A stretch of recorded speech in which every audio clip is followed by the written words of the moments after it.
Penyanyi kenamaan Mayang Sari ikut meramaikan Citayam Fashion Week, tampil bak model profesional.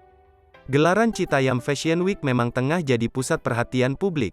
Citayam Fashion Week diadakan di jalanan di kawasan Stasiun MRT Duku Atas, Jakarta Pusat.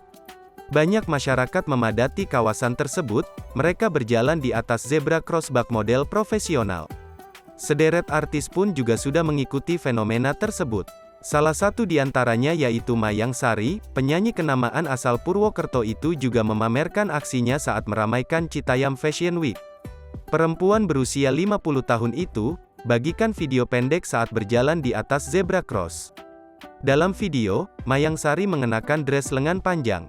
Bersama teman-temannya, istri Bambang Trihatmojo itu tampil bak model profesional. Waktu kemarin ikut tren Citayam Fashion Week, tulis Mayang Sari dilansir dari Instagram, Senin, tanggal 25 Juli tahun 2022. Slebeu, JJ dan Bonge kamu keren.